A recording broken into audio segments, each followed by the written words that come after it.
സഭാപ്രസംഗികളുടെ പുസ്തകം 2-ാം അധ്യായം 14-ാമത്തെ വചനം. ജ്ഞാനിക്ക് തലയിൽ കണ്ണുണ്ട്, ഭോഷൻ ഇരുട്ടിൽ നടക്കുന്നു. രണ്ട് കൂട്ടരെ താരതമ്യം ചെയ്യുകയാണ്. ഒന്ന് ജ്ഞാനി, രണ്ട് ഭോഷൻ. അത് രണ്ടും ഏകവചനത്തിൽ പറഞ്ഞിരിക്കുന്നു എന്നുള്ളതും ചിന്തിക്കേണ്ടിയിരിക്കുന്നു.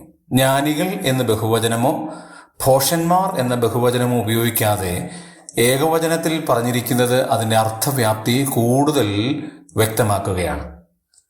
ജ്ഞാനി എങ്ങനെയാണ് തലയിൽ കണ്ണുള്ളവനായി പ്രവർത്തിക്കുന്നത്? അവൻ ചിന്തിച്ച് പ്രവർത്തിക്കും. അടുത്ത സ്റ്റെപ്പ് എന്തു വേണം എന്നുള്ളതിനെക്കുറിച്ച് ആലോചിക്കും.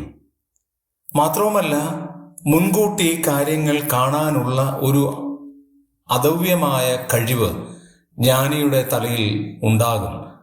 അത് ദൈവം നൽകിയ ജ്ഞാനം കൊണ്ടാണ് സാധ്യമാകുന്നത്. മാത്രവുമല്ല, ഒരു കാര്യം ചെയ്യുന്നതിന് മുമ്പ് ജ്ഞാനിയായ വ്യക്തിയാണെങ്കിൽ അദ്ദേഹം വിവിധ ആംഗിളുകളിൽ നിന്ന് ചിന്തിക്കും. എങ്ങനെയാണ് ഞാനൊരു വാചകം പറയാൻ പോകുന്നു, അതിൻ്റെ പരിണിത ഫലങ്ങൾ എന്താണ്, ഞാനൊരു പ്രവൃത്തി ചെയ്യാൻ പോകുന്നു, അത് ഏതെല്ലാം അർത്ഥതലങ്ങളിൽ അതിന് ബുദ്ധിമുട്ടുണ്ടാകും, ഇങ്ങനെയുള്ള പല ആശയങ്ങൾ ജ്ഞാനി ചിന്തിക്കും. അതുകൊണ്ടാണ് ദൈവത്തിന്റെ ആത്മാവ് പറഞ്ഞിരിക്കുന്നത്, ജ്ഞാനിക്ക് തലയിൽ കണ്ണുണ്ട്.